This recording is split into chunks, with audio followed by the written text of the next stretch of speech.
utopia, how dirty money is conquering the world. The Ukraine crisis unearthed problems back home here in Britain. I'm asking... In a quarter of a mile, keep left to continue on Fags Road. The likes of Russia, if you're concerned about the housing market, if you're concerned about drug money, if you're concerned not just with Russians, but you've heard there, Middle East, parts of Africa, this small elite of people, billions and billions of pounds, call me on 0345 6060 973. Listen to David Lammy here on LBC. The time now is 6:20. This is LBC. Keep left to continue on Fags Road. You've earned it. Physios, for putting your back into it. Oh, you've earned it. Plumbers, from blocking stuff. In a quarter of a mile, turn left onto Great Southwest Road, A30. Every time you take a payment. LowPay is the instant payment app with no monthly fees and rates from 0.79%. Less than half some charge. Download LowPay now and get a free terminal. You've earned it. See lowpay.com for T's and C's. Oh, I drinks those first, mate. Hey business types, we may be talking out of turn here, but your old legacy phones, cables and hardware could be a liability, right? I thought so. That's why you need Circle Loop, the smart app-based business phone system that's easy to set up and easy to integrate with top tech tools like HubSpot, Pipedrive and Xero. We're talking less complexity, easy scalability, all-out connectivity. Get your free 7-day trial at circleloop.com. Circle Loop, now you're talking. Think you could pick a horse to finish in the top 3, 4, or even 5? Take the second left onto Great Southwest Road, A30. Play Coddle's Racing Super Series, our free-to-play horse racing game where you could win a share of this week's guaranteed prize pot worth £25,000. Racing Super Series from Coddle. 18 plus online and mobile, 1 inch per car.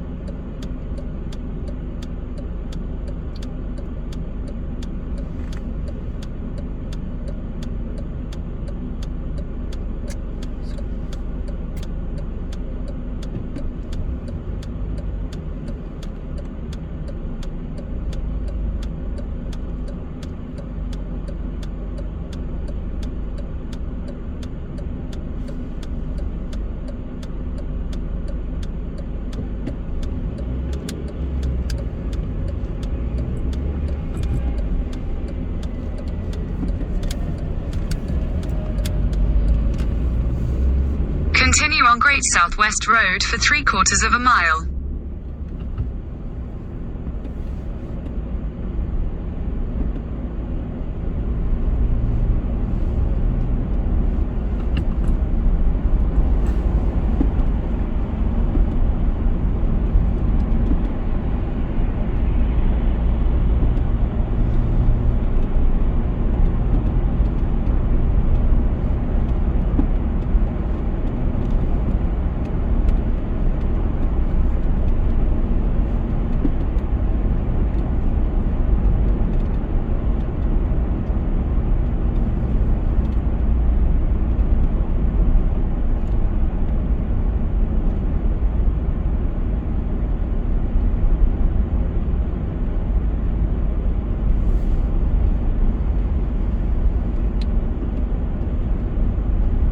In a quarter of a mile, take the exit towards Heathrow Airport.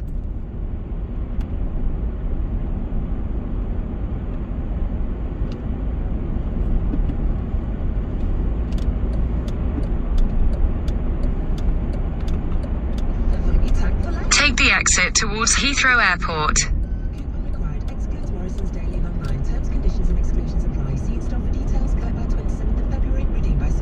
In a quarter of a mile, keep left at the fork to continue towards Southern Perimeter Road.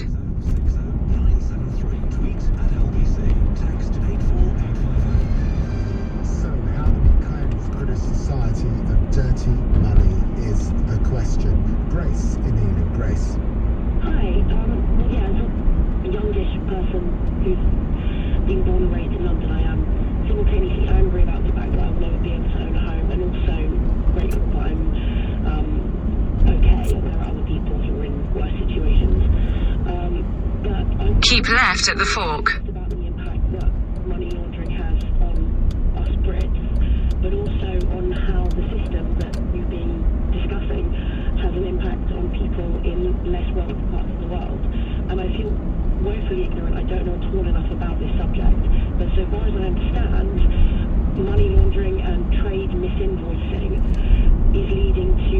whereabouts of Wales going. In a quarter of a mile, at the roundabout, take the second exit and stay on Southern Perimeter Road. Times more than we give in aid.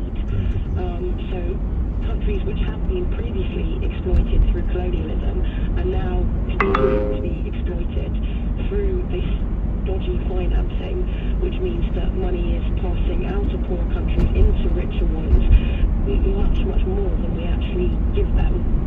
That's a very, very good point. And of course, when Tom just name-checked places like the Congo, where these are some of the poorest people in the world in population there, and money is being stolen effectively, as it was stolen, by the way, by Vladimir Putin from the Russian people with the breakup of what were public companies that fell into private hands. It's being stolen from people, and it's finding its way here, and we really ought to see it for what it is, Grace. And then it shuts you, Grace, out of the property market. I didn't ask you how old you were, if I can, Grace. I'm 29. You're 29. Exit the roundabout onto Southern Perimeter Road.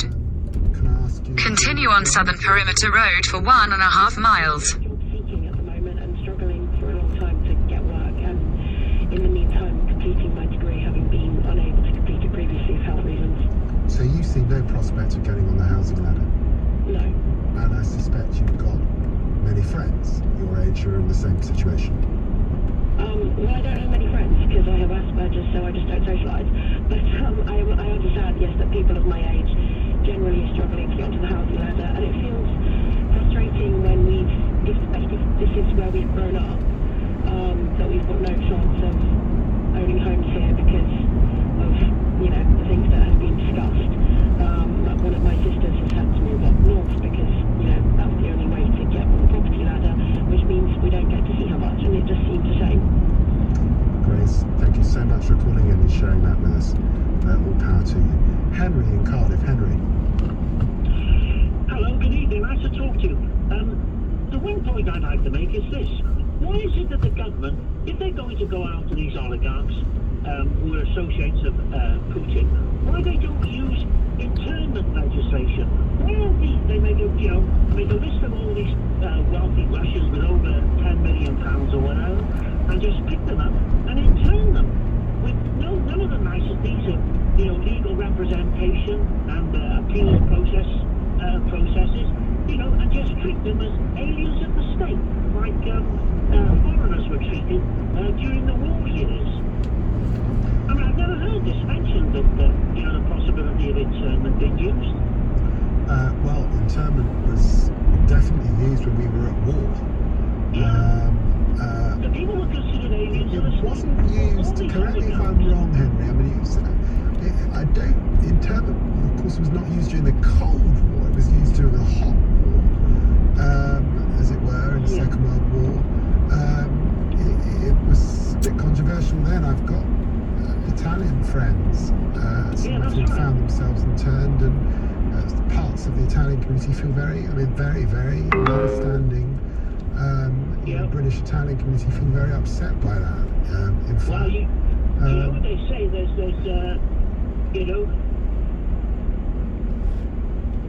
all is fair in love and war, well, and we're at war, yeah. Well, the question I mean, is, this action in Ukraine is having a resultant effect on the people in Britain. In a quarter of a mile, at Western Perimeter Road roundabout, take the first exit and stay on Southern Perimeter Road. we ought to be also seizing assets, not just freezing assets, but seizing assets, which is also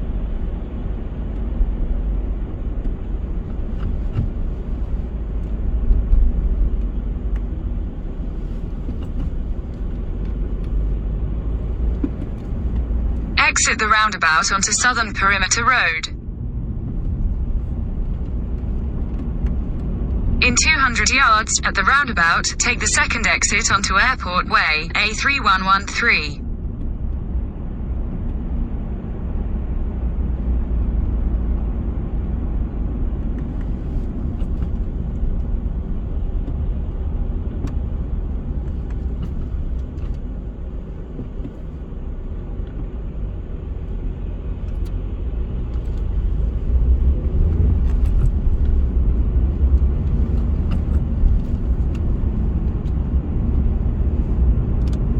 Exit the roundabout onto Airport Way. Continue on Airport Way for half a mile.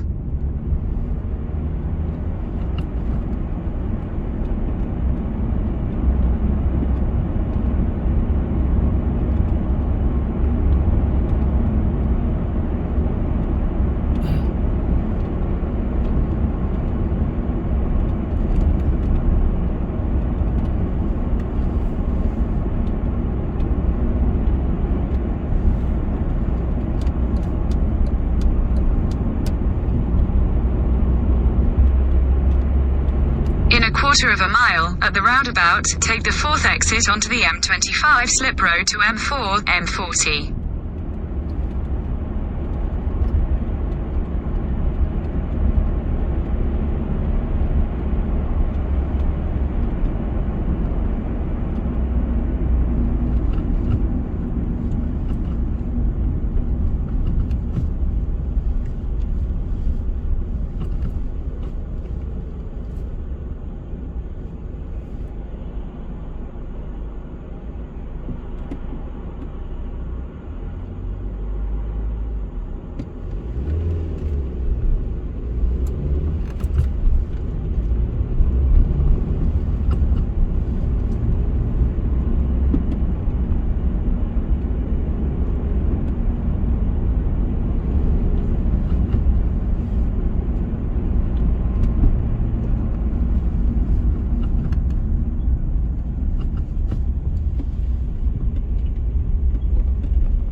Exit the roundabout onto the slip road.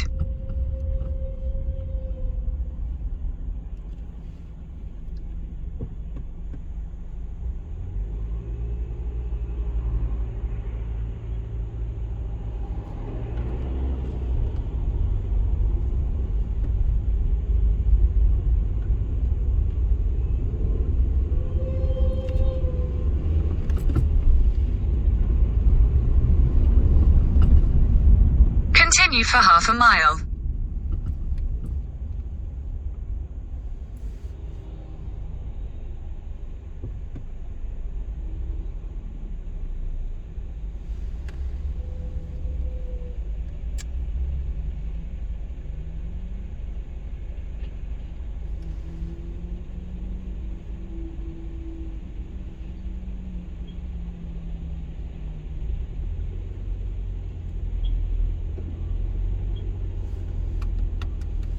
Use with no clunky hardware, no contract.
Vladimir Putin gets what he desires, which is control of the country, people can leave afterwards because, of course, they can conclude that I don't want to live under this new regime.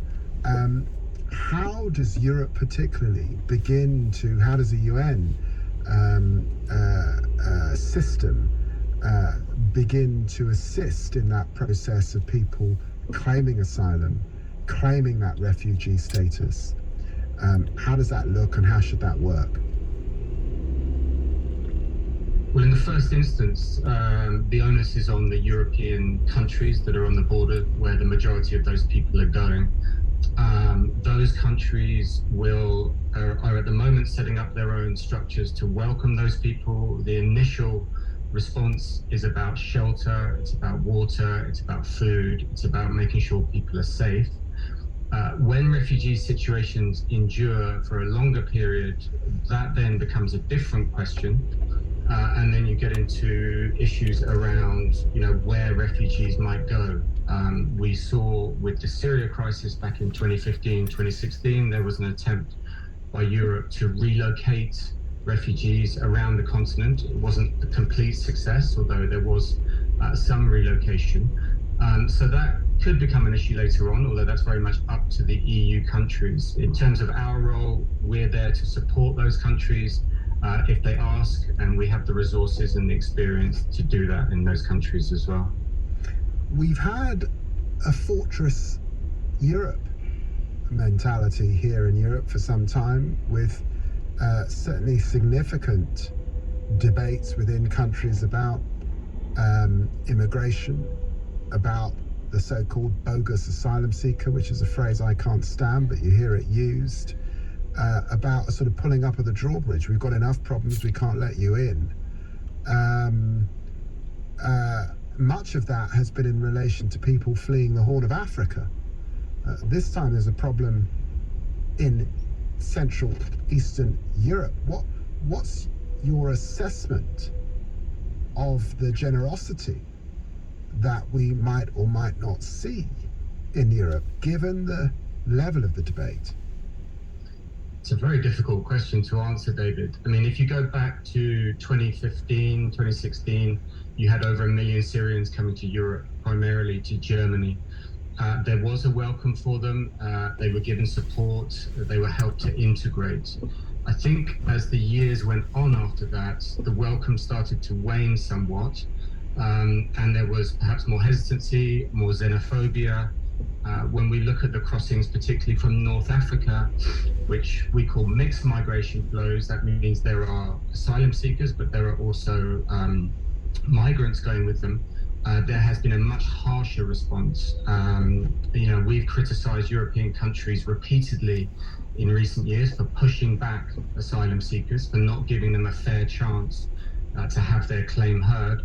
And we think that those structures should be in place. There should be European-wide mechanisms, and obviously the UK is outside of the EU now, but we think the UK should certainly work with its partners on that, so that those people who have genuine needs, who are genuinely fleeing war and conflict, can be given safe harbour in Europe and in the UK. We've had some countries waiving their visas. Ireland, I think, has done that to say people can come, we'll host them. Here in the UK, our government, in terms of the restrictions that we apply, we ask about people's salaries, we ask them if they speak the English language, we ask them if they have close relatives in the country. Should we still have those restrictions? The UK, as you well know, David, has some very harsh legislation coming through, the Nationality and Borders Bill. In 200 yards, merge onto M25. Legislation, because we think that it runs against the spirit of international cooperation, which is very much needed. It's important to remember there's about 26 million refugees in the world, like 82, 83 million forcibly displaced people in the world. A very tiny portion of those are actually in the UK. So we had concerns about this legislation. We think it will be punitive to asylum seekers, particularly those who arrive spontaneously in the country, which frankly is the vast majority of them. And we would ask the government to rethink that, but also to focus on safe and legal routes. Continue on M25 for 1 mile. Keepers can take to get to a country like the UK without having to make perilous journeys across land and across sea. Matthew Saltmarsh, spokesperson for the United Nations High Commission for Refugees in Geneva. Thank you so much for joining us just to explain the refugee situation now that Europe is facing. Back to your calls on Dirty Money. Ali in Ilford. Ali. Good evening, David. Good evening. May I first of all congratulate you for your promotion to our Shadow Foreign Secretary? Thank you very much. Thank you. And looking forward to having you for real very soon. You're going to make a very good Foreign Secretary, I must tell you. Thank you. But what should we do about dirty money? Well, let me ask you one question. Why was it never a dirty money when we didn't have any problem with Ukraine? It was never a dirty money. Everybody was coming into Britain. Everybody was bringing their money. We open arm asking them to come and bring your billions into Britain. That wasn't a dirty money. Now it is dirty money because we got a problem with Russia. And if I may ask you one big question, how come? In a quarter of a mile at junction 15, use the left lane to take the M4 exit to Reading, Slough. Like, for example, Harvard by this country, he brings his foreign ministers, he brings his finance ministers to live in Britain with their billions, they're scammed from Pakistan, they're skimmed from the poor country, and they put Use the left lane to exit at junction 15 and keep left at the fork. instead of going into poor people's pocket, it comes into Britain. It's not very dirty money, is it? Because we simply give them a shelter. Keep left at the fork. Criminals. So how come we don't do nothing about these criminals living in this country? We got one leader. So Continue on M4 for 1.5 miles. nobody does nothing about them. Ali, I can't corroborate that, but I do know that you're absolutely right. In my own constituency over the years, 21 years I've been the MP, I've been aware of people who've run countries in the global south. They've made their money from illegal mining or oil. They've stolen it from the nation, and then they turn up in London, live the life, and no one seems to care. So the point you make, I think, is a fair one. Thank you so much for calling in. I'm asking how we cleanse Britain of dirty money. From the likes of Russia, call me on 0345 6060 973. Listen to David Lamb on LBC. The time now is 6:45. Coming up at 7 on LBC, Natasha Devon. Do you have questions about the crisis in Ukraine? We have the head of Ukrainian studies at Cambridge Uni ready to answer them. Natasha Devon on LBC. Save pounds at the pump at Morrison's with 7p off every litre of fuel when you spend £40 or more in store until Sunday the 27th of February. So fill up your trolley and fill up your tank for less. Morrison's. Make good things happen. Coupon required. Excludes Morrison's daily and online. Terms, conditions and exclusions apply. See in store for details. Collect by 27th of February. In a quarter of a mile, keep right to stay on M4.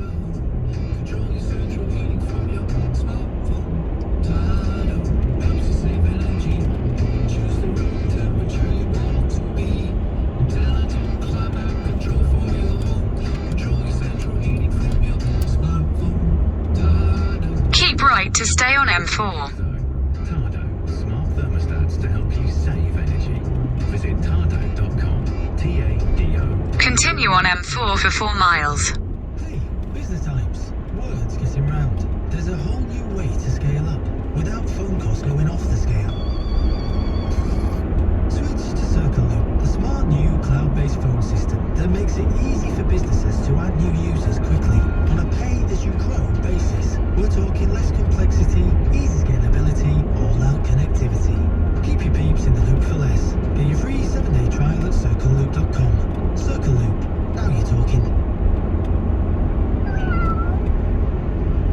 This is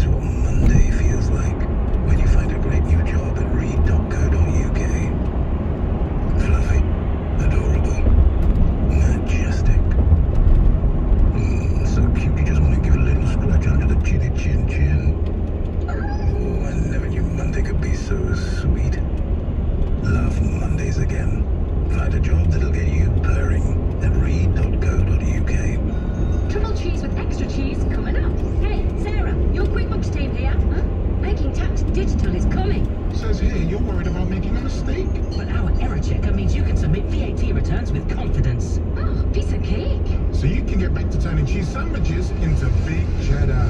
Make tax digital with QuickBooks. Philip Schofield here. To find out if you can sell your car to We Buy Any Car, just answer the following question.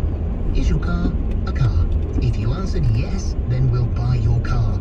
From a few £100s to over 100 grand. We buy any car, any make, any model, any condition. The clue's in the name. To find out how much your car's worth in 30 seconds, enter your reg number now at WeBuyAnyCar.com. Admin fee may apply. For more information, see WeBuyAnyCar.com/info. From planning your wedding day to moving into your new home, the tax efficient stocks and shares ISA from John Lewis can help you prepare for all the big milestones to come. Little moments can build big futures. Go to johnlewisfinance.com to find out more. As with all investing, your capital is at risk. Tax treatment depends on individual circumstances and may change in the future.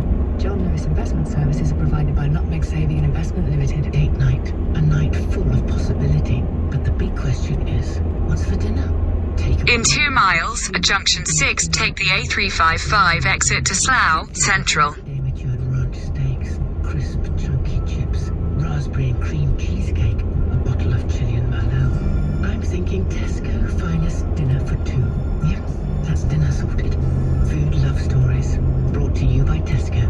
Drinkaway 18 plus, majority of largest stores. Steak excludes Northern Ireland. Leading Britain's conversation, LBC, with David Lammy. Fred in Coventry. Fred. Hello, Mr. Lammy. Hello. Right, I'm not sure, but I'm hoping you've got a better memory than me. Regarding, you mentioned the Panama Papers. Yes. Right. There are actually some Swiss. There's another scandal about to break. Swiss papers that are about to break. Now it may be on hold slightly because obviously Ukraine has dominated the news, but there's more scandal coming from this is a Swiss bank where people have been hoarding cash. But yes, the Panama Papers. Yeah, what I was going to say, and I'm trying to say it all condensed and quickly, but I'll do my best. Before the Panama Papers, over the years, there have been at least 2 more scandals on a similar basis of released, what do they call them? Somebody who does a leak. And they came out of Switzerland some years ago. One person who did a leak wanted money for them, and I always remember, he offered them these lists of people to government, and lots of governments jumped in and said, yes, we'll buy them, which is great. And I always In a quarter of a mile, at junction 6, take the A355 exit to Slough Central. But that's one incident, but then beyond that, there was another one from Switzerland, and there was another one from another country, and I can't remember which one it was. But each time it hits the press, and great, the reporters report it all, but then it all... Exit at junction 6. And we never hear the governments have done anything about it. And beyond, as you said, beyond the Panama Papers... In a quarter of a mile, at the roundabout, take the 3rd exit onto Tuns Lane, A355. Serious part fraud is such a blanket term. Can I suggest that as and when and if you get into a position to do something, you set up a separate office that is solely responsible for getting those lists looked at? Well, look, I mean, I'm happy. I think there's so much to do here.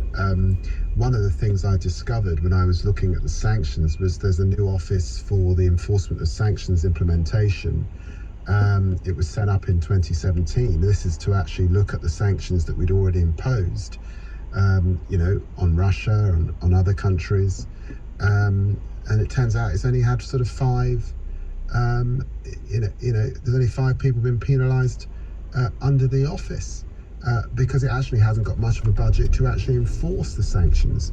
And there's something also about the short-termism of the West, that when we make these decisions, we've got to follow through on them. We've got to act. We can't just sort of take our you're right, it's in the papers for a couple of days, there's a hue and a cry when we get a Panama Papers, and then it sort of blows over, and you don't... Exit the roundabout onto Tuns Lane. This time, because of what's happening on our screens in Ukraine, people can see and they can connect the dots between what Putin has become and the In a quarter of a mile, turn left towards Sippenham Lane. And it looks like it because the government are finally bringing forward some legislation in this area.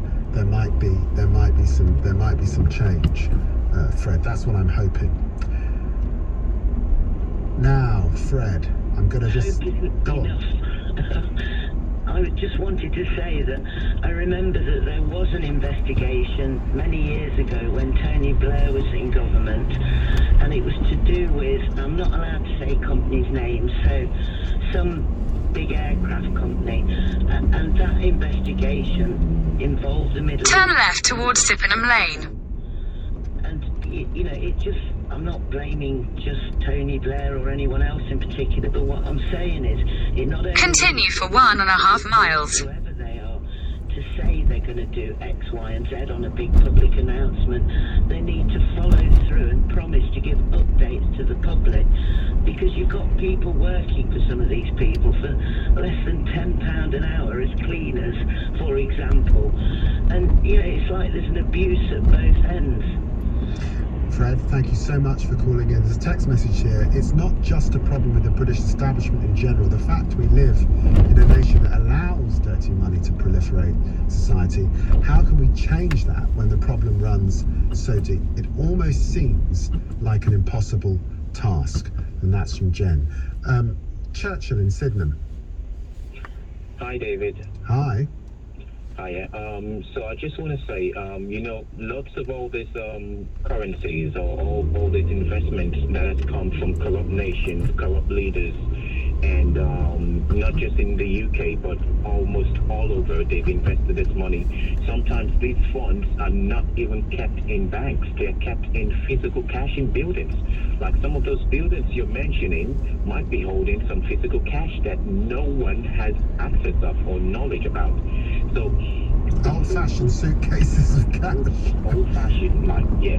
So before Putin decided to take the steps that he's taken, he would have thought of ways to actually store enough cash to be able to move up with this. But what I'm saying is, whenever these investments or this dirty money is located or identified, which I believe most of the times the best lawyers and some government officials might also know how these funds are there, okay, and they get the backings of Parliament and some other people maybe. But what I'm saying, when these funds are recovered, can it be used back as what's it called, foreign aid to those nations where they're from, or used as foreign aid elsewhere, or given back immediately to the nations when those corrupt leaders are out of power? Because if we keep encouraging these corrupt leaders to have a safe haven to store these funds, then, I mean, we're promoting that we're fighting corruption and every other thing, then, and they have a safe haven, then it's like saying one thing and doing another. Churchill, thank you for calling in. Natasha in Hackney. Natasha. Yeah. What's your point, Natasha?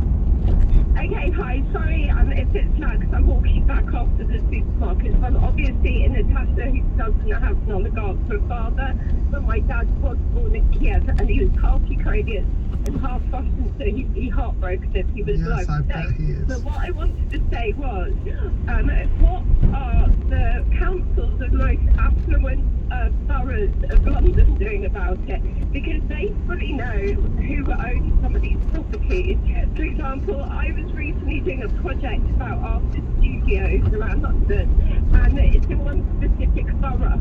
And I was watching an amazing documentary called The Countess and the Russian Billionaire.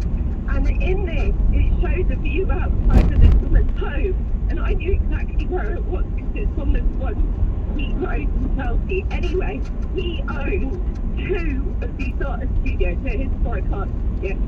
Each one of them was worth 6.5 million.